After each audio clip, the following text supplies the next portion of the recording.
రీసెంట్‌గా 'సంధ్య థియేటర్' స్టాంపేడ్‌కి సంబంధించినటువంటి ఇన్సిడెంట్‌లో నేరుగా పోలీస్ స్టేషన్ చిక్కడపల్లి పోలీస్ స్టేషన్‌లో దాదాపు 3 గంటల పాటు విచారణ జరిగింది అల్లు అర్జున్ మీద. అక్కడ అనేక అంశాల గురించి పోలీసులు అతన్ని ప్రశ్నించినట్టుగా తెలుస్తోంది.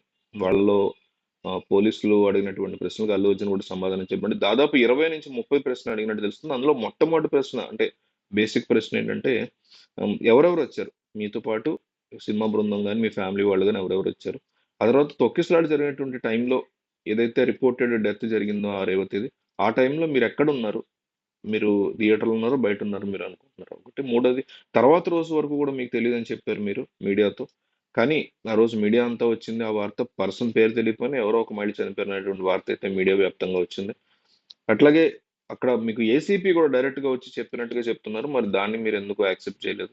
అట్లాగే మీరు ఒక కేసులో నిందితుడయ్యుండి ఇదే కేసులో నిందితుడిగా ఉన్నటువంటి మీరు, అదే కేసు మీద ప్రెస్ మీట్ పెట్టి కేసుకి సంబంధించిన డీటెయిల్స్ మాట్లాడకూడదని చాలా క్లియర్ కట్ కండిషన్స్ కోర్ట్ ఇచ్చినా గూడా వాటిని అతిక్రమించారు గదా! ఇవన్నీ వీటికి సంబంధించినటువంటి అన్ని అంశాల్లో గూడా అల్లు అర్జున్ దాదాపు 20-30 ప్రశ్నలు అడిగినట్టుగా అందులో అల్లు అర్జున్ వీలైనన్ని వాటికి సమాధానం చెప్తూ మిగతా వాటికి మౌనంగా ఉన్నట్టుగా తెలుస్తోంది. అట్లాగే రేవతికి సంబంధించి, అట్లా బాబుకి సంబంధించినటువంటి ఒక వీడియోని ప్లే చేయడంతో అల్లు అర్జున్ ఎమోషనల్ అయి భావోద్వేగానికి గురైనట్టు కళ్ళమ్మట నీళ్లు పెట్టుకున్నట్టు కూడా వార్తలైతే వస్తున్నాయి.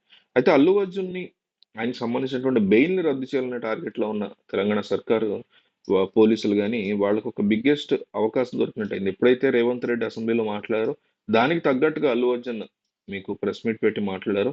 ఆ ప్రెస్ మీట్ పెట్టిన ఆహ్, దెబ్బకి అందులో ఆయన మాట్లాడిన విధానానికి దాన్ని అవకాశంగా తీసుకొని ఈరోజు కోర్టులో ఆయన బెయిల్‌ని రద్దు చేసే ఆలోచనలో పోలీసులున్నట్టుగా తెలుస్తుంది. ఇప్పుడు పోలీసులు నేరుగా సుప్రీం కోర్ట్ వరకు వెళ్ళైనా సరే, ఈ కేసులో బెయిల్ రద్దు చేసేటువంటి ఆలోచనలో ముందుకెళ్తున్నట్టుగా కనిపిస్తుంది.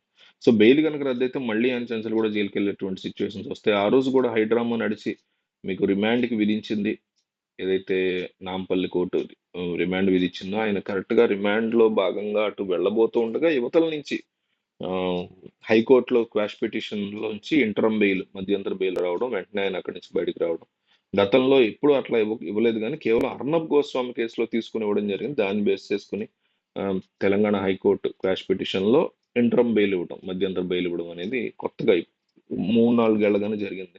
ఒకసారే జరిగింది. దాన్ని ఉపయోగించుకొని ఇక్కడ ఇచ్చారు. సో, అట్లా జరగడం ఇదంతా కూడా నడుస్తుంది. దీన్ని బేస్ చేసుకొని డివిజనల్ బెంచ్‌కి గాని, లేకపోతే త్రిసభ్య ధర్మాసనం అంటారు. ముగ్గురు జడ్జిలు ఉండేటువంటి బెంచ్‌లో గాని, పిటిషన్‌ని క్యాన్సిల్ చేయండి. ముద్దాయి నేరుగా అంటే సీఎం మాట్లాడడం కూడా తప్పే నేను కాదంట్లా. కానీ ముద్దాయి మాట్లాడకూడదు అసలు. ముఖ్యంగా ఏ11 కాబట్టి ఆయన అసలు మాట్లాడదు. ఆయన గాని, సంధ్య థియేటర్ వాళ్ళు వీళ్ళు ఎవరు కూడా పబ్లిక్‌గా మాట్లాడకూడదు ఆ టాపిక్. బట్ ఈయన క్యారెక్టర్ అసాసినేషన్ చేశారనేటువంటి బాధలో ఆయన మాట్లాడినట్టు అనిపిస్తుంది. బట్ స్టిల్ కొన్ని అంశాలు ఎత్తి కూడా అవి ఎత్తారు. వాటిని బేస్ చేసుకొని కోర్ట్‌లో బెయిల్ క్యాన్సిల్ చేసే దిశగా అడుగులేస్తున్నట్టుగా కనిపిస్తుంది.